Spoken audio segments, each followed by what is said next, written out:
Now there's a vibe for a Sunday morning. Ooh.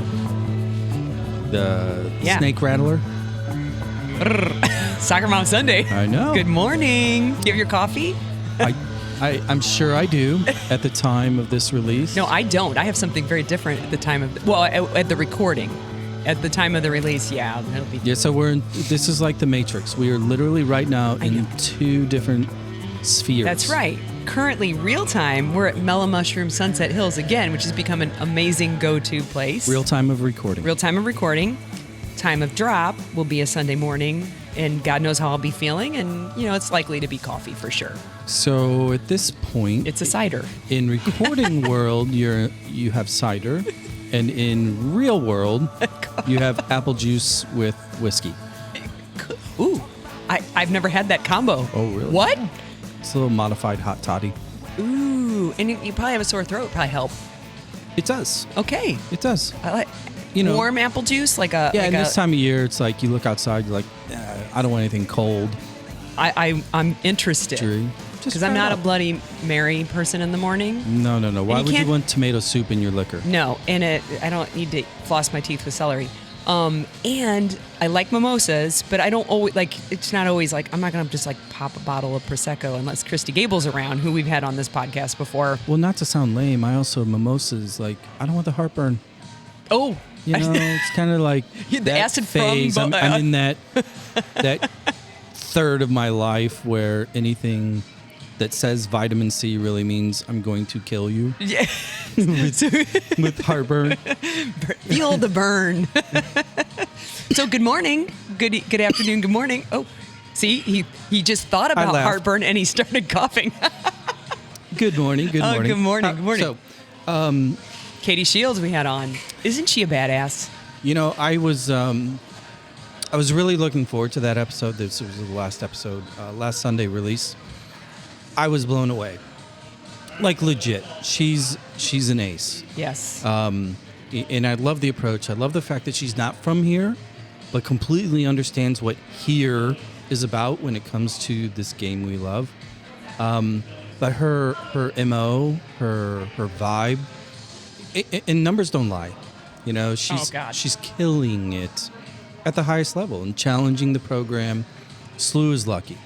Oh my gosh. SLU is lucky to have the pedigree that it's had forever, and now they have her over the going into 12th season. It's just a continuation of something great, and she's a big part of it. And I think she's really on to something. As we all know, culture makes a difference. Culture on the pitch, culture on your bench, on that sideline, culture on the Barron sideline, but to have a strong, she hammered it home several times on being very strong on, they have to read a book before coming in. So I'm sure they also have to do sprints and stuff like that, but you also need to read this book, and this is, we build ourselves based on this, know that coming in, and then of course reiterating that. I think that's massive in success. We've all been on, I know that I was on teams at times with great players but shit culture, and it destroyed the team, right? And then you can have a great culture with good players can do great things. Well, the sports analogies, you pick your sport. Any of the big four or soccer all-star games, any all-star game, they're horrible. They're not fun to watch. They're all cliche, because in an all-star game, whether it's baseball or basketball or soccer or whatever, you have no culture. There's no chemistry. It's just pure talent. And I think that for the sake of kind of referencing the previous episode and what Katie's doing there, she's leading with culture. Mm-hmm. The talent is kind of expected. She knows she made no bones. You have to perform on the pitch, but also... Yeah, it was great. And right as, of course, it always happens, right? We get off mic, and, she made a really great comment of, you're going to let 180 minutes or 2 games, maybe whatever, define when all the other the percentage of minutes you spend not in the game is so much more than in the game. Right. That all matters probably more than performance time at game time, because we know anything can happen in a game. Yeah. Last thing I'll say about that episode is, if you have a child that is performing at a high level, frankly, at any sport, but soccer in particular, have them listen. because Oh, there's yes. there's so much about the recruiting why and how that will help them. You know, and it really doesn't matter what the sport is. Learn your program. She gave you the cheat sheet. It's a good one. And I won't dig into it because I'll tease it because they can go back. She also talked about high school versus club, and it was very educational for me. And it's, again, got it. I was like, oh, he's going to do it. He's going to ask the question, and I'm so Of course I glad was you gonna did. ask But I know it stirs the pot on both sides. But I think you have to keep talking about it, right? Everything's changing so much. Just keep talking about it. Keep talking about it. I learn something every time. Yeah, and I think with that particular subject matter, what I've resigned to is I don't think the institutions necessarily are going to make any changes anytime soon because that's a slow ocean liner They're movie. dug in. They're dug in. But parents who are approaching those decisions and players that are approaching the need to make that either or, they're the ones like, Yeah. go check it out. That's right. That's right. Well, we got to get to our next guest. So this gave me the idea. Remember when we talked to the Twellman sisters? You remember? Yes. Are you still? We're not over it yet, right? No, my therapy bills are stacking up. Little did we know, not only the three soccer, they have two other sisters that play hockey. And when they mentioned that, which we all need to get them all on, you're going to need more microphones and probably a referee. Yeah. Yeah, we need George on there. Yeah, a padded room. Padded room. But I was like, I know some hockey. I've worked with hockey players on the mindset portion, but I'm like, my friend Megan Lynch, you will know her because can you say it? Megan Lynch. Megan Lynch. KMOX News. KMOX Radio. Oh, there you go. See? Oh my God. Oh, yeah. Flashback. Woo!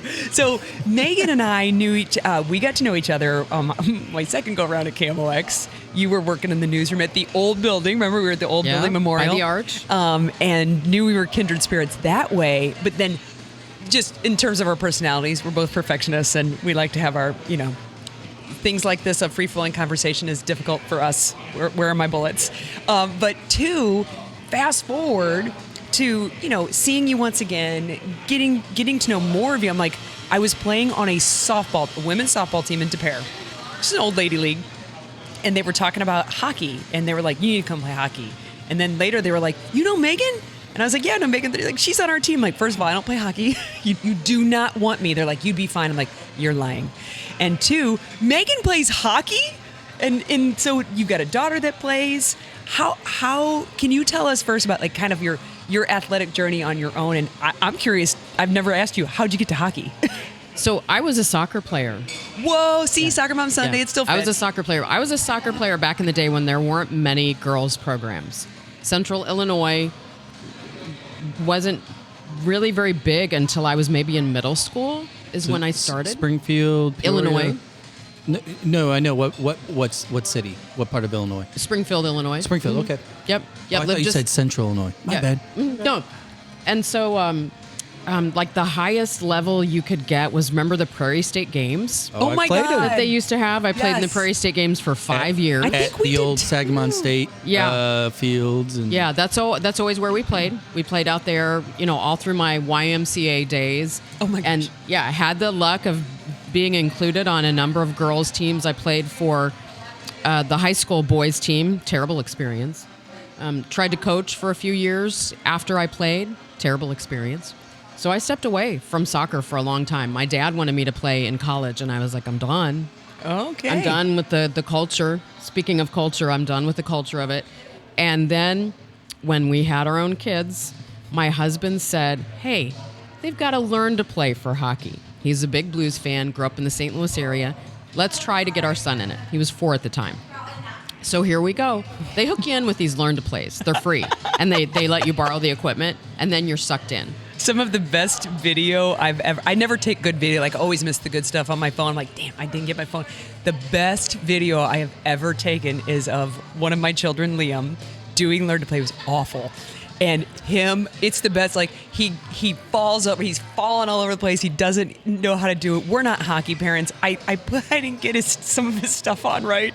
And it's so comically bad that it's the hilarious. Like he finally gets to a puck. He's just there. He's losing his balance, and some good kid skates by and just takes the puck. And he like looks at him like, dude, it's the best video ever. The best part of the video was your reaction on tape. My two, I think she was 2 at the time, was roaming somewhere because I'm like, in a minute, I have to catch this. And she's like, Mommy. And I'm like, shh, I'm watching Getting Your Brother Fall.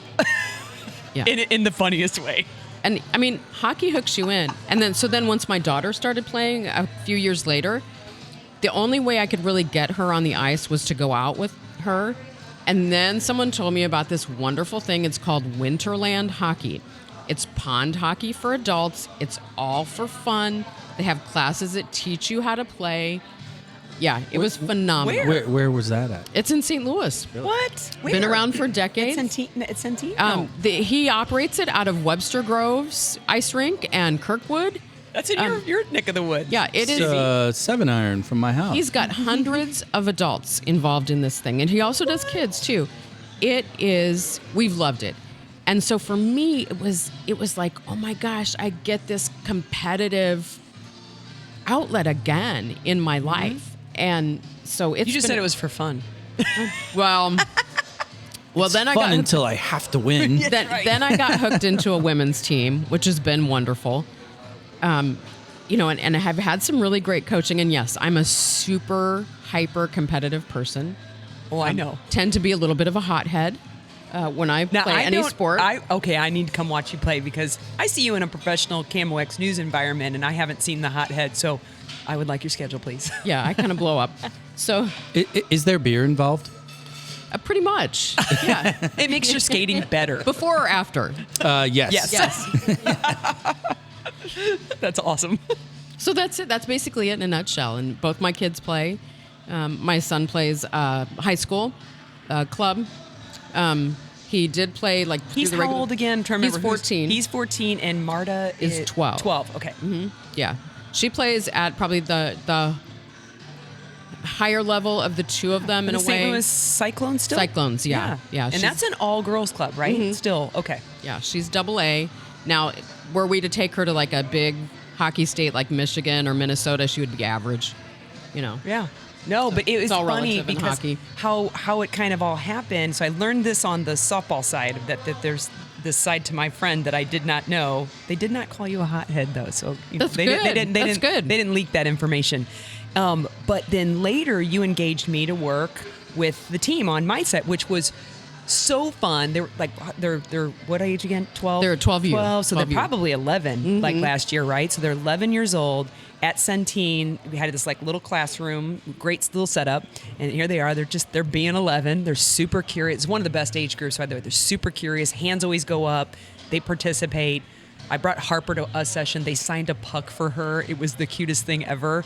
And then they changed. They were in this group, and they looked like 11-year-old girls. And then as I cleaned up all my stuff, I was walking. They're like, "You gonna walk by?" I'm like, "Yeah, I'll walk by and see you guys." And they're walking, and they're in all their equipment, and then they start skating. And I'm like, these are not any longer 11-year-old girls. They're awesome.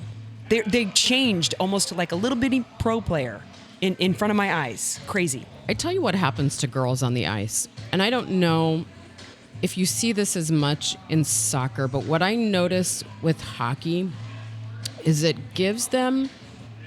helps them feel powerful. They looked powerful. It's such a fast sport. The speeds that these young kids play at is incredible. And the fact that body contact is allowed and encouraged and that physical outlet.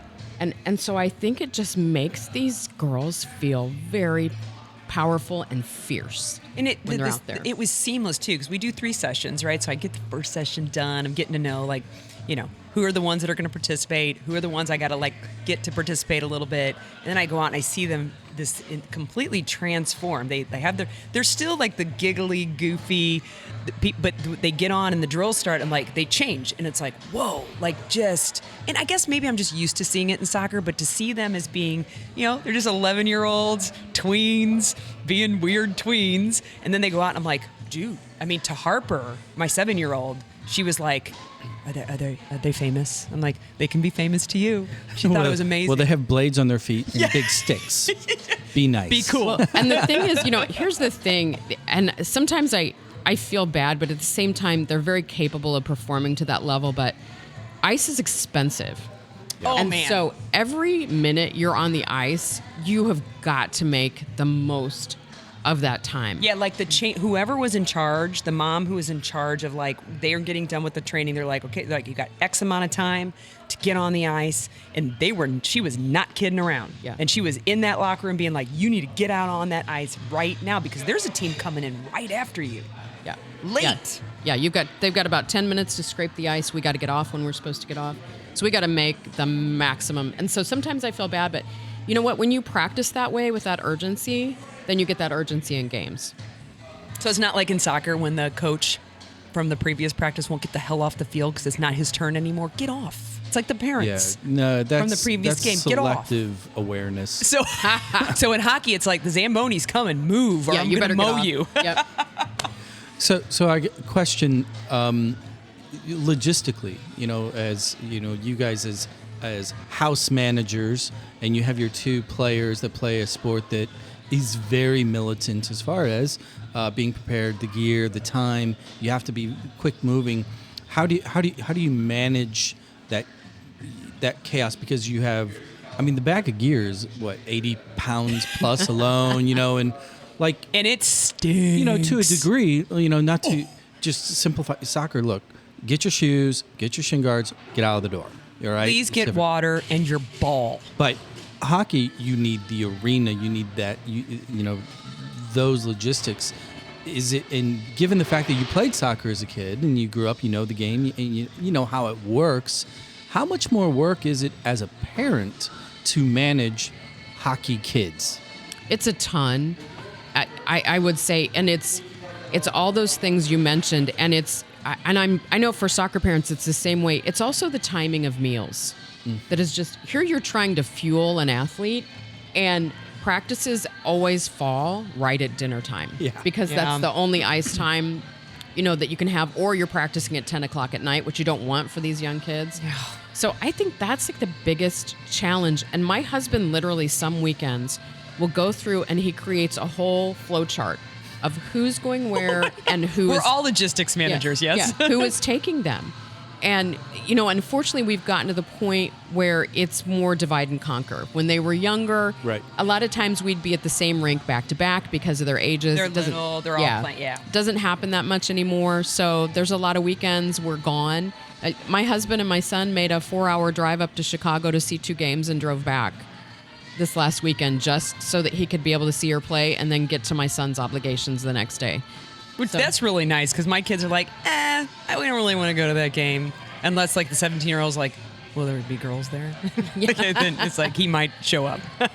Well, that was going to be one of my questions, and that is, hockey also it's almost like the logistics are really, really spread out from leagues and teams.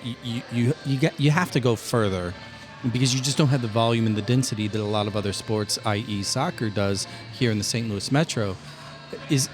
Do you look at it as glass half full with that aspect of it? Because now, like your husband just spent 10 hours in the car with your son, that in a lot of other sports you're not going to get that. You're not going to get that kind of time. Do you see like the bonding around hockey being more prevalent or voluminous? To the point where you guys realize it's a good thing, or is it just kind of part of the process? I hear what you're saying. I think it's good and bad. What I hear a lot of hockey parents whose kids have aged out and are no longer playing is this kind of sadness and melancholy because their whole lives did revolve around it. Just because of, you drive 45 minutes to the rink, you're there, half an hour before practice, then you're there for a whole hour, then it takes them another half hour to get cleaned up, and then you got another 30 to 45 minute drive home. Where they probably stink. Yeah, so that's like your evenings, are gone and dedicated to that. And if it's a good night, great. If it's a night where your kid implodes, Yeah. you know, or a whole Yeah. weekend. Let's do carry out. Yeah. Where things aren't going great. You know, it can be really trying and draining, I would say. But almost to a person when that senior graduates and maybe they're not going on to play college hockey, I see a lot of grief among parents because that's their friend group, that's their, all of their interpersonal interactions. We kind of got that a little bit from Christy Gable, who we had on a few episodes ago with Logan. Her son is senior at Vianney playing soccer, and he's done. And he may or may not play in college. I think his options are still open at this point, but that group, they literally tailgated at Vianney. That group is kind of not gone, but like you're not forced around each other and doing the same things all the time. Well, we see it so often, like in her particular case, and this is a little bit in jest, but it's a little bit like this is parental remorse when these things come to an end, whereas her son is probably really stoked about going to Dayton or Xavier, wherever he's going. Yeah. Yep. Like, it's cool. Okay, next. That's right. Because they know, look, these are my buddies. Right. But next chapter, they're turning it over. And the parents are like, now I have all this time to spend with just my spouse. That's Yeah. yuck. Yeah, So- I try to be really mindful of we've got to build some other things into our lives. Yeah. We've got to do some other activities so that all of our eggs aren't in the hockey basket. Do you catch your dinner table? Do you catch your just family of four driving to?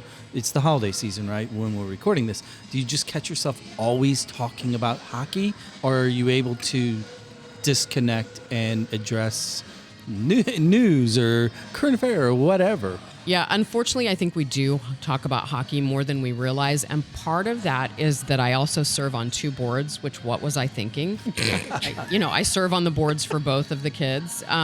Plus, as my role at the Cyclones, I'm also the age coordinator for all our 10U and 12U teams. Oh, wow. Yeah, so I think you should take on more. what was I thinking? I've said 2024 is the year of no for sure. So are you the captain of your women's team too? No. Oh. No. And unfortunately, I have a line. unfortunately, I don't get to play as much as I'd like to because of all these other things. Yeah. So I kind of miss that outlet for me, but that's okay. You and I talked a little bit too. So first of all, I can't remember working with your daughter and playing. Is that how you got roped into coaching? Like, everybody's got a rope. When you get into helping with your assistant coaching or your coaching, you get usually roped in at some. Oh, you played, come on, or for me on the soccer side, it's like, oh, you played and you're a woman, let's come coach, and because we need more coaches. How'd you fall into that? I wouldn't say I got roped in. You inserted. Yeah, and I don't know that I was always that welcome. And frankly, at first, I couldn't skate real well, but I wanted to be out there for the girls who were out there, and especially my daughter. And then once I got hooked in it, I wanted to learn more. And, there was some guys that wouldn't give me the time of day, but then there are other guys that treated me with a great deal of respect. And I've had some great mentors who have taught me a lot. So, I would say that I just pushed my way in, really. Well, and I would argue also, just from knowing you and then meeting a coach for the first time, but knowing a coach because he's an Oakville family and we lived there for a while, I bet you taught them too. Like, sometimes you can have like the best coaches that, they can stick and puck and they're amazing. But then when you translate the game to a youth, it doesn't matter girls or boys. When you translate, sometimes we've seen on soccer, you can have a B-level licensed coach, who knows everything about the X's and O's and cannot translate it to youth. I've been coached by coaches that don't necessarily have the quote licensing, but somehow they were able to teach. But your ability to relate the game to them, one, as an athlete, two, you're a girl too. To have that kind of relationship probably helps them, the male coaches as well. I think, for me, I had a little bit of coaching experience. I had quite a bit of experience in churches with Sunday school. So dealing with kids of all different ages. So I, had a decade of experience. Be quiet and sit down. Right. And the game of soccer and the game of hockey conceptually are not that different. So right? a lot of the concepts are very, very similar. We just use different terminology. And, there have been some rules and some systems that it's taken me a while to catch on to, because at the younger ages, you don't do it. But, I'm learning. I've had a lot of good teachers with that. And then just the fact that I was basically learning at the same time my daughter was. And I had some really great coaches. I've had the benefit of having some training that's been really good. So I had just gone through it. So yeah, I could say to the kids, hey, look what I was just taught.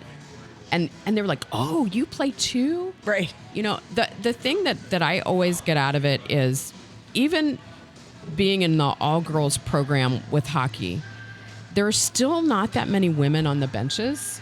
So when we go play other teams, there might be one other woman, on the other bench, but a lot of times they're not. And when you go through that handshake line after a game, and those girls look up and they see that one of the coaches they're shaking hands with is a woman, the look on their face is something that I just can't describe. It's like an instant light goes on. Like they brighten up. It's just incredible. I can't describe it, but it's like, oh wow, there's a female coach. Because it's still kind of a novelty. Yeah. And so that for me is like, okay, this is why I'm here. They need to see that can be them.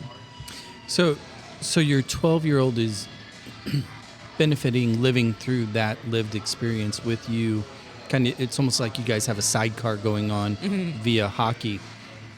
Talk about the 14-year-old, your son, and this experience that you're going through with your daughter. He's a young teenage boy, right? Is he aware of what his sister is doing, what you're doing, in a world that is clearly male dominant, in a sport that's male dominant? Is he picking up on kind of that cultural integration that you and your daughter are going through by participating at the level that you are? Very much so. And he's just one of those kids that he's tuned in, and I think too, he grew up without any grandpas. It was his two grandmas. He's very used to having a lot of strong women around him. It doesn't bother him. I think he's very proud of his sister. I know there's a possibility that she may play on the high school team as well. And he's basically said, if anybody touches her, they're going to have to go through me. Have you seen Slapshot? Yeah. And we may have to have some talks about when do you let her stand on her own. Yeah, and she's like, I got it, probably. Yeah. And it's so fun to watch them, I think to each other, when they get a chance to go out and horse around and play together, it's not a girl and a boy. It's just two hockey players. Right. That are, both can match each other. So that's what's fun. But yes, I think he's aware, and I know he's aware it's special. And when she first joined the club, when she made the team, one of the first things he wanted was a sweatshirt for the club so that he could. That's awesome. Yeah. A quick follow-up then. Are you intentional with this process, with what you're doing? You mentioned the look on the girl's face when they see a female coach, these things that you're gleaming from the experience.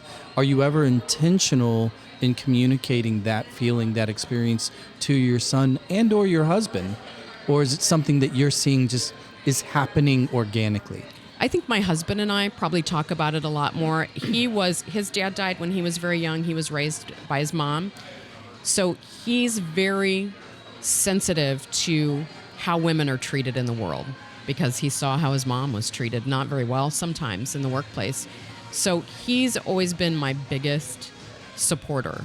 And I think for him, the struggle has been, it's really hard to sit back and watch your wife try to navigate a very male-dominated arena and not step into it.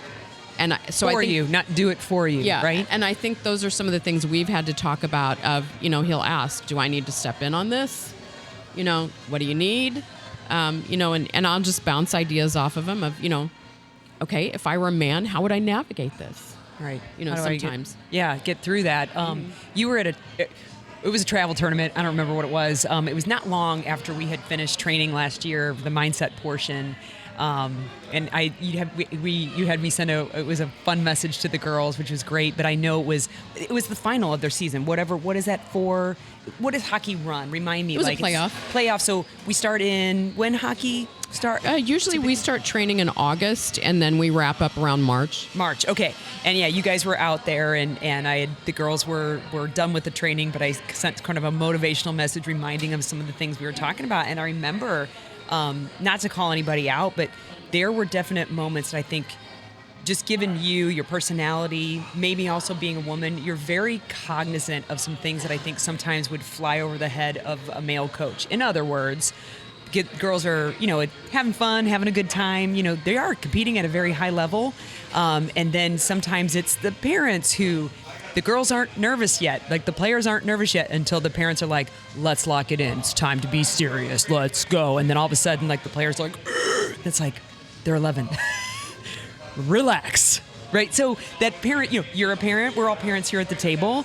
And we also know that maybe the most frustrating, maybe across the sports, JB, it's not just soccer. Parents are annoying. No, parents are dipshits. let's get to call a spade a spade. Parents are. I remember, like we reached out and you're like, seriously, like I'm going to have to manage kind of the damage of making this a bigger deal before it's a big deal at 8:00 at night when we have a game tomorrow. Let's not do this. Here's right? what makes me a crazy maker. What makes me a crazy maker is when are you going to patent that? Can I get the bumper sticker? Like if you want to see Crazy me maker. have a high speed come apart. That's another term. You come up to me 30 minutes before a game and you tell me that you scouted the other team and their record and these are the things we need to do to combat them, because I will lose my mind or I will walk away from you. Why are you spending your energy? But they're being helpful. For a 12U team. A 12U team. Like, that we have played before. We know what they do. And, yeah, so I I'm gonna you got me going. I bet you changed your whole game plan. I'm going to assume it was a dad. Yeah. No. What? Because, and here's what I think, too. I think there's a lot of dads that they probably played. They probably played some high school. Stick and puck. They probably picked up some bad habits in high school. Yeah. Because that's where you pick them up, is in the high school teams. No offense. It happens in soccer, too. And they sit up there it. in the stands and they have no control. They don't know what the coaches are telling the kids because they're not down there to hear it. They think that the kids aren't getting what they need to hear. Oh, man. Sometimes And do they it's really just, need to hear your parents? You don't. Well, sometimes you've told the kid 10 times and he's still not doing it. So, they've got to just learn. Does the plexiglass help? Because I'm wondering if eventually in soccer they're going to just put up plexiglass around outdoor fields. Does it help, or are they just does. banging on it? The plexiglass keeps the puck in and the BS out. Oh, That's I like what we that. say. Yeah. That's what we say. Unless you're in a rink where the stands are over the glass. There's several of them. There's one in Afton has a rink, All-American. Oh, yeah. We used to play some soccer at All-American. Remember that? No offense to all my Afton Americans friends, but that rink has bad juju because parents can literally lean over the railing Love it. and shout down at the ice, and it all comes to the bench.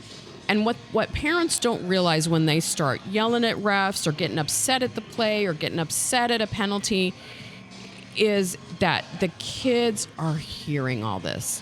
And, when it's a situation like that where they're like kind of above you, and I turn and I look at the girls and you can tell like it just amps them up. Yeah, you can't see Megan, but she's doing the classic, like you're pulling in on your shoulders, you're getting tight and tense, and it's like, it's a central nervous system destroyer. This is a universal issue for in youth sure. sports. And my question to you is like, okay, we all know this happens. You're giving the examples, your lived experiences on the ice. What do you do about it? How do you address it in real time, or do you take it to post game and address it, or do you try to just focus on the girls at the time during the game on the bench on the ice, and then wash your hands? What's your approach? I've got to be honest, I don't always handle it real well. And there have been times when I have literally yelled back up to the stands for people to stop. I love it. Hold my hand up, stop. Or I'll give them, the slash your X. throat sign. Yeah. Enough. Enough. And I've had parents blow back at me, well, the refs, blah, blah, blah. And I just have to let it go because it's like, all right, but what I'm telling you is you're stressing your kids out. Newsflash, and a ref doesn't change his call. We don't change our call as referees. It doesn't change. And I for the better, anyway. And I think, and I'm not proud of myself when I do stuff like that, but at that moment, like if people knew what it takes to manage a hockey bench, it's stressful. I don't know how you guys fast. do it. It's the closest fast. the closest we have, probably JB, in our respective sport is indoor jumping over a wall. But not with skates, not with the stick, and not with, the ice quickness. Yeah, you're making a shift change sometimes every 45 seconds. Yeah. They're crazy. No, I don't. I have the utmost respect for it because, when I coach soccer, I prefer an assistant just to handle the subs. Yes. I don't even, and those are 5-10 minute long quote shifts. Yeah, we don't go in 45 seconds. So when I watch hockey, it's like my OCD.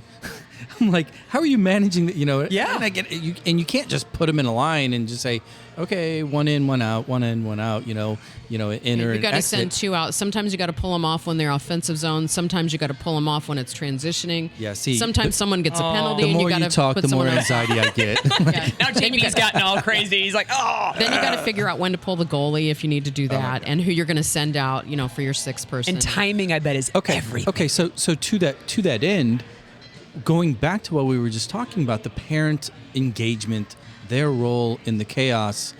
For those parents that are listening that happen to be hockey parents, do you see what you're doing? Because it's already a chaotic environment without anybody in the stands. So when the parents are chirping and when this chaos is going, how do you communicate to the girls? What do you say to them when that threshold starts to tip into this is too much, whether it's the parents yelling, whatever? How do you keep them protected from the additional chaos above and beyond the game? We crack jokes. We tell them, keep doing what you're doing. You start focusing on the basics. And I give them a lot of praise. Yeah, I know what she did to you. I saw that slash. You handled it well. You didn't retaliate. You just start praising them for their composure under the circumstances, because some games do get out of control. Yeah. And yeah, as much as I'd like to go out there and take control of the game, I can't. So you got to help them cope with it. And sometimes they're going to come on the bench and they're crying because not because they're sad, because they're mad. They're so mad, that happened, that they got slashed and then hit their head on the boards and, what have you. So you got to give them room to calm down, tell them it's okay, tell them they did a good job, maybe how to handle it the next time. But you just got to you got to have total composure. And so the worst thing after a game like that you can do as a parent is start wanting to analyze the game with the coach the minute they come off the bench. Well, this sounds familiar.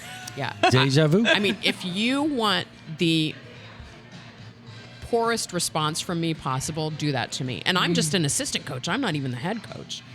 So, if you want a bad response from me, Do that. yeah, make some smart comment right after the game and Or be like, Yeah.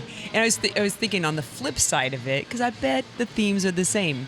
You're beside yourself, but what's the best? So if you think of, just an avatar of, you can be as competitive as it can be a bad competitive parent, but the best parent to be that kid's good because they've got great parents for their competitive level. What's that look like in a parent, mom or dad? that looks like a parent who is just enjoying their kid playing. Wow. That's also familiar, JB. Who sits back, Right. who cheers for every kid on the team. I was going to drink. That is big. The best parents are the ones that you don't know who their kid is. Yay! Because they're cheering for every kid on the team. They want the roster, right? They're like, what's a number? And they want the names, and they want to be like, they don't know number 20, but they're like 20, and they do it, right? Yeah, I love and that. they're the ones that are yelling, shake it off. Line up, go back to it. You can get it back. The positive talk. What? You know, Oh, yeah. That's a theme, Yeah, too. and I understand, That's I understand getting upset when your kid gets boarded and they're laying on the ice and you don't know what's going to happen. I mean, I do get it. It's stressful. Yeah, for sure. But they're kids, and most of them bounce back. Right. They're back the next shift. Right. So it's just really hard sometimes to keep perspective. But the best parents are the ones that after the game, they're like, yeah, it was a good effort. Sure, you'll work on some stuff. Let's go have pizza. Just who said that? Who was it that recently that literally said, let's go get something to eat? It was Kelly Oberly. Yeah. Kelly Oberly just talking about, like, let's go get some lunch. Like, let's take care of your basic bodily needs because you're hungry, you're probably thirsty because you probably didn't drink enough water. I don't even know how, by the way. I worked with a hockey player once, and she was telling me how she was. Yeah, they go through so much water. Like, they water, but like when they have to time it because they have to get to their water bottle, and their shift is probably in 30 seconds by the time they get done. But yeah, it's like that same thing. Is like the parents who and I speak as like I've later in life I've done it much better that way, but earlier in life I did not as a parent, and I wish I could go back and change that stuff and just be like, let's take this time to decompress you, and maybe I need to decompress, and two, nothing's going to be handled when your nervous system is in a state of upset. There's no higher level reasoning happening, so let's go eat. Yeah, and let's be real, especially parents of girls, when they hit a certain age where they hit puberty and they're all on a team together and they see each other 5 days a week, they all cycle at the same time, and your coach is dealing with that on the bench. Maybe, are you okay? Because you have boys. Are you all right? Do you know what we're talking about? Totally fine. Okay. Yeah. I don't need to Google that one. It is a thing. It is a thing. And some coaches male coaches are very surprised. Like usually female coaches, at least on the soccer side, like they peck that gear, that stuff. Because they know it could, Yep. you have that, and with boys, you don't have to worry about that. It's not a thing. And you're going to have games where they're sluggish and they're off and they're crying. Because physically, literally, you're off. Yeah. You're like, it's whatever phase, and you have got zero energy. Yeah. So parents, that's, we're taking that on. Yeah. We're Yet another reason to not yell at the kids during the game. Right. Yeah. What you don't know. Or she's going to kill you in your sleep. and I would say as a sports parent, have I had some terrible missteps with my kids? Absolutely. I've had to learn, for example, with my son, he comes to me when he wants advice on his play. I don't say anything but you did a good job. I had fun watching you. This was a great play. And that's it. And then he'll usually ask me, is there anything I can improve? What did you see? My daughter's the same way. And there's even times when I tell her, I'm not talking about the game right now. Because you're also coach, too. And Yeah, that's hard. I told you did a good job. Okay, you put it all out there. You had good effort, good attitude. Now let's flush it. But done. I love the fact that between the boy and many times I think I come across parents who think you got to do it so differently for the genders. You really don't. Their needs are essentially the same. Yeah. Whether they don't want to analyze the game or whether they do, and like you with Marta have to say, not right now. Yeah. And they're all different. I think, every kid is a little bit, I think JB, you've talked a little bit about your kids too, is like they're all different, right? I have a kid who wants to immediately break some stuff down. I have a kid that doesn't want to talk about it for 2 days, maybe ever. They're all different. And I would say with the girls that I coach, you got to be really sensitive to what you say to any athlete. But, I always try to couch what I say to them in, for example, all right, I saw you out there. If you try this, you'll be faster. If you do this, you're going to have a better chance of beating her. Never in a thing of, you messed that up. Yeah. But hey, if you do this, guess what? Yeah. Cause effect. Yeah. Curious.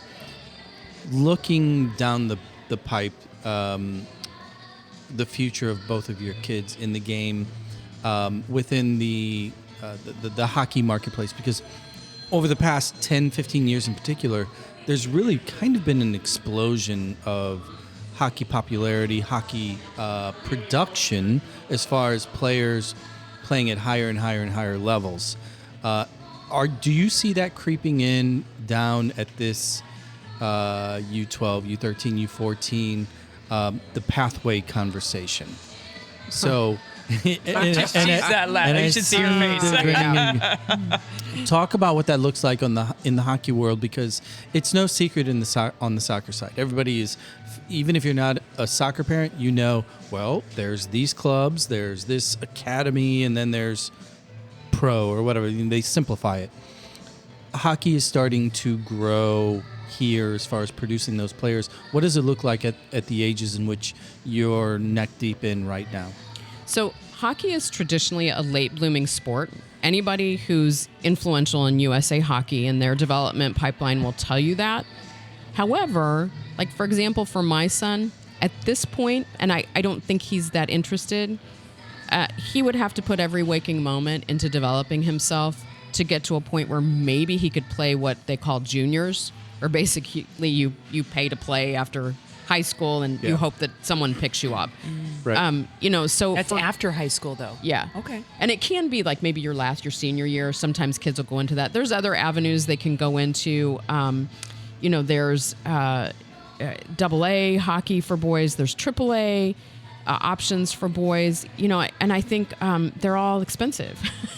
And there's always still the collegiate path as well. More and more D1 programs are popping up, so there's that at the same time. Yeah, realistically, it's one of those things where only those kids that are probably playing at those elite levels are going to get those D1 spots. Mm-hmm. If he would ever want to play D3, a club team at his university, I don't care. I'm to the point, especially with him, I want it to be fun. Yep. Where'd we hear that? Katie Shields. I just really, I want him to have good teammates, have good coaching, have a good time, and enjoy it when he's out there on the ice, because life is too short. And I'll tell you why with him. He has a couple of medical conditions that are serious. And so, with him especially, it's like all of it it's not worth it. If you're going to be miserable. And, sometimes I wonder with some of the elite athletes and experiences, if it's all it's cracked up to be. So, I just really want to see him enjoy it. I want that for her as well. I'm starting to get very nervous about all the talk we hear about, well, if you don't go this path or if you don't go that path, they're not going to get to this level. They're not going to be seen. And I think, unfortunately, what you do when you do that is you narrow the talent pool. You price people out of a sport. I'm sure I'm saying like all the things you already know. We see it in soccer, right? You have families that just say, man, I can't do it. I can't. I mean, literally, financially, we're at the highest level. Or you literally do it at your expense of doing maybe other things for your family. Yeah. Like, can we afford a car? No, we've got hockey. So, I think like if she put the work in, could she be at a high level one of these days? Yeah, but I think too, I also see the strain that being at this level already puts on her. Mm-hmm. So I want to be real cognizant of that going forward. And I even said to her last night in the car, I said, she kept asking me how I thought she did at practice. And I said, you did great. You always put all the effort out there. But are you having fun? Are you really having fun? And she's like, meh. And I'm like, yeah, then we got to change some things up. So, this is supposed to be fun, right? So you have a teenage athlete. The ambivalence starts to come out. And I say that in jest, but as parents, like, we don't ask that enough. And like be intentional with it, because they are very often, and not just flip. Because typically, here's the other side of that coin. You get alpha parent A gets in the car. The kid gets in. Kid had a mediocre game for whatever reason. So, did you have fun today? That's a different conversation. It's that delivery, and and it's like the kids feed off of that immediacy, that feedback post game. And it carries forward. And it's the same response, by the way. I'd like to just be clear. There's I think a common misconception that it doesn't bother boys. It does. Yeah. Their response, and every kid's different, but their response, they may look stoic on the outside, but they just collapsed on the inside, and they don't hear you anymore, and you get a lot of like stonewalling, right? You might have a different response from a girl. Depends. I have one that... Harper's a crocodile tear girl, whereas Marin gets she also gets like real quiet, distant. Their nervous systems are shutting down. They're shutting down the unwelcome feedback, and it affects both genders, I think. from having both. I think the comparison game is so dangerous in sports as far as, my kid, is at this level and, your kid is not. And, he puts the work in. He puts the work in. I hear that a lot in hockey. Puts the work in. Well, my kid puts the work in too. JV's about to fall out of his chair. All kids put work in. I think that bell curve, there are those that should never play a sport that do. And then you have 98% of everybody else. And then you have the other end, the 1% that, let's be honest, are physical freaks. They are physical freaks. Yeah. And they have mental fortitude that most adults don't have. Yeah. And that's why the physical prowess is elevated. You see it, because it's not just the physicality. They've got that mindset. Yeah. It's kind of baked in to who they are. So, parents that start to do that comparison, they're just not being honest with themselves on what the reality of the landscape is. I have to self-check all the time, that we are not putting too much emphasis on what we're doing in athletics, that I'm paying as much attention to their academics and their social life. And I mean, it's sad that I have to say that, I have to intentionally put a check on that. And I think too, and maybe some of it is my fault because I am so highly involved in a lot of aspects of it. Yeah, you're also in the organizational part of the organization.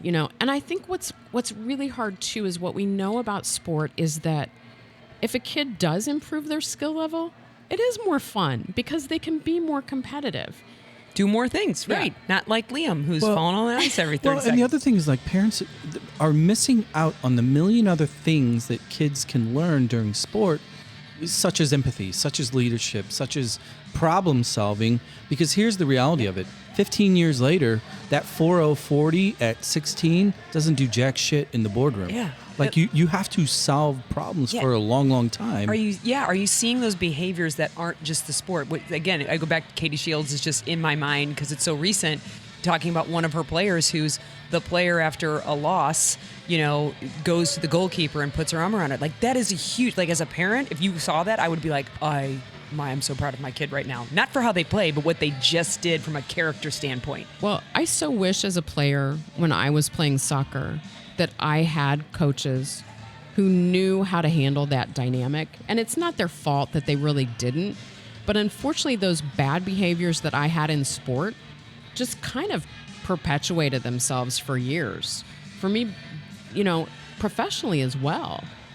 If I had someone that was teaching me the kinds of lessons that we're now trying to teach our athletes, in a lot of cases about character, teamwork, being responsible for your actions.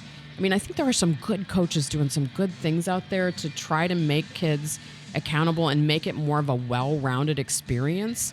I just wonder how much I would have benefited from that had I had someone, that could have channeled some of my frustration into something better. Can I ask, do you mind sharing what might that have been, frustration because a play didn't go your way or one of those kind of? My own performance level. My own performance level and frankly, teammates, the clickiness. Oh, the I'm clickiness. Yeah. And the meanness, clickiness and meanness. That'll destroy a team. Yeah. Doesn't matter how good you are. It destroys the best of teams. So not to make this whole episode about picking on parents, but I want to ask one more parent question because I'm just curious as to the comparison. We know, JB and I know in soccer, it's there are also reels on Instagram about this kind of soccer parent, there's one about soccer moms, one that doesn't even watch the game, one that's inordinately involved in the game, and dads too. In soccer you might have, we've already mentioned the stopwatch parent or a parent. There's always a parent on a team who will, you're kind of supposed to sit across from your team. And Slice, that's actually a rule. You're supposed to sit across, but there are parents that it's clear your team is now attacking our end. And so you're going to sit there and cheer for your kids. You're going to come all the way down, or they're literally coming down because my kid needs me here. No, they don't. Are there similar hockey behaviors? Are there different ones that are this is this kind of parent, this is this kind of parent? You've got the shift watcher. Okay. They're the one who Okay. you know is Like timing. You've got the stat keeper. Oh. They've got stats not only on their kid, but yours as well. All right. You've got the goalie mom who sits well away from everybody else because they don't want to hear the criticism. Because of that reason. Not because they're like needing to help their goalkeeper, but they don't want to hear everybody. They don't want to hear Why it. didn't they stop that? Yeah. Oh, I had no idea. Yeah. You know, you've got the Strength and conditioning. Yeah. Meathead dad. you've got the ref in the stands. Oh, there's a bunch of them. You interviewed the city refs not long ago. See, they're everywhere. You've got the coach in the stands coaching his own kid. This is probably the most damaging for kids. They mean well. They're trying to get their kid to perform, but the kid is skating down the ice. They're calling commands, and the kid turns and looks at dad to try to figure out what dad's telling them, and they're out of the play. Yep. and you know, it's hockey, it's so fast. You're out of the play like that, right? Yeah, Like and then you've got the parents that are just, and I think we hone in on all the negative things, fair. but you've got the parents who they get their kids there on time, they're ready to go, they've got all their gear. If they don't, you understand because they've got 4 other kids in sports. They're the Guilty. ones that are willing to give any kid a ride if they need it. It's the mom with 2 different shoes on. Yeah, yeah. It's the mom. It's the mom who makes the signs in the Yeah. stands, who cheers on every kid. I mean, we've got a great group of parents on our team that are super supportive. Of all of them. Varying intensities, but they just really. I think the most powerful thing you can do as a coach is take that one-on-one time with a parent and say, "Here's what I'm working with your kid on." Right. Here's what they're doing great. Here's what I'm working with them on. And I think for parents, that's all you need to hear. Like that someone cares enough about your kid that, they're working on those little things with them. Yeah, So- I can equate it as being a parent and a coach in the world of the soccer, our sport. Is there definitely times where I knew I was like, oh, she's not doing what I want because she's getting instructions from the other side. And it's not that they're bad instructions. They're just not what we're working on right now. Right. Yeah. And so it sucks because then I have to take player out because I'm across from parents. I can't go talk to dad. And I got to take her out. And none of them, by the way, very few of them want to rat their parent out. Right. So it's like, Lorelai, why are we just booting the ball up the field? And she'll be like, I don't know. And I'm like, I know. This is what I need you to do. Like, I understand. And then have to have that kind of conversation It's the kick it hard contingency. Oh, the boot it, bomb Clear it. it. The boot it, bomb it, clear it. Clear it. Jesus, I can't stand that. But anyhow, like on an occasion, that could be the right call. But sometimes, like even with a particular player, there was like a particular player who she just was struggling with wanting to do a 50-50. And so I was pushing her really hard. And so sometimes it wasn't always warranted, but I'm like, go get it. Well, the cool part was the parents never talked about, so it was great. I wasn't being out coached where they might think like you should pass it or you should pause because I'm working on something specific she needs to overcome. Does that make sense? It does. I think the best thing that I love to see is when our teams do a parent-kid game and parents go out there and they try to put on skates. Maybe some of them haven't worn them in a decade or they've never skated before. Ever. Hockey skates are weird, by the way. Yeah, they do. They rock. You fall forward on your face. Yeah. And so once you realize it's the most humbling sport you could ever play, like most parents, like I don't know why we wait to do those games at the end of the season. We ought to do it at the beginning. A little humbling. And I think another thing, and I don't know, this is probably the same way with soccer now, but our sport is just so expensive that I think sometimes parents are like, okay, I've devoted all this money. We complain about shin guards and now? what is that? Skates, what do they cost? The average pair of skates. It depends on the kid. Now we're notoriously cheap on our equipment. Helmets are about the only thing we spend a decent amount on. That's just for because your brain. I feel like that's a pretty important piece of equipment. But if you're a good skater, I feel like you can skate on cheap skates or expensive skates. But you can go anywhere for a decent pair of skates from maybe $300 all the way up to custom skates for well over $1,000. That's different. Isn't it different? I think it's different. No? I would say cleats, I'm the thinking average of cleats are going to be for the kids today. Yeah. 150 to 250. Oh, okay. We're not as cheap as I thought. And Okay. then you have to sharpen them.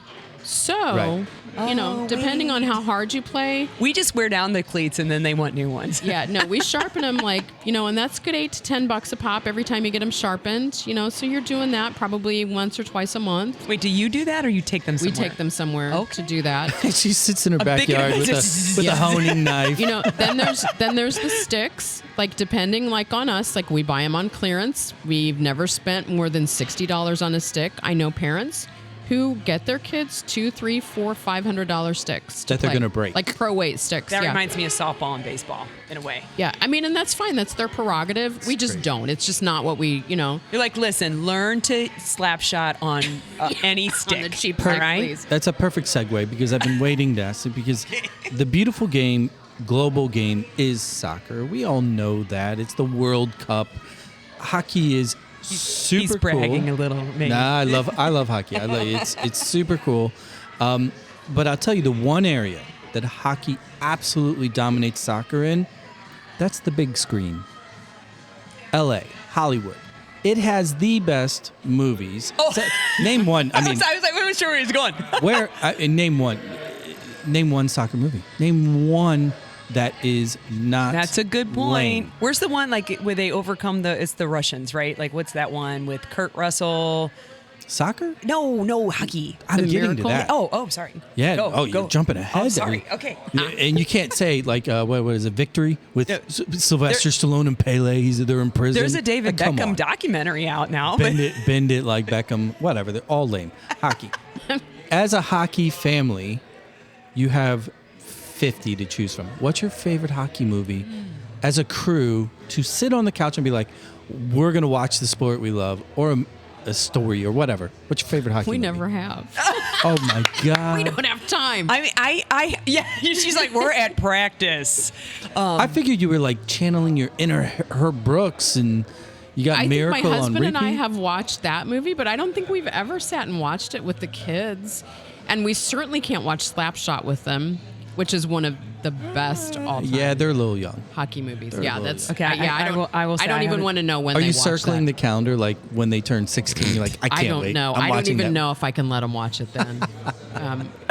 Okay, now I need to go watch the movie. I have not seen it. You've not seen Slapshot? No, I've seen the movie where he makes them keep sprinting. And we beat the Russians. Paul Newman, Slapshot. No, I haven't. Okay. Oh my God. Okay, all right. We Something have to watch over the holidays. serious relationship issues. Okay, here. I will go watch it, and then on the next podcast, I'll be like, he'd be like, "What you been doing lately? Watching the movie Slapshot." No, hockey's I love hockey. The thing is, again, I alluded to it earlier. St. Louis having finally get over the hump a few years ago, winning the Stanley Cup, and the Blues environment. It's just fun. That had to be big, like for hockey people, right? Just huge, And when you look at those players, the skill and the strength and the training they do, and when you think a lot of them, they're really young men. They're young guys, and we put that are humongous much pressure on them. It was like the story of Jordan Kyrou. Did you see him break recently, down? Where he broke down, because the fans were booing him, and a lot of people were mocking that, and I thought, he's a young man, relatively speaking, he's a kid. Yeah. And these pros, what we expect of them, and our elite athletes, it's sometimes a little bit ridiculous. They're humans. Yeah. Sometimes young. Yeah. Very young humans. Well, this is fun.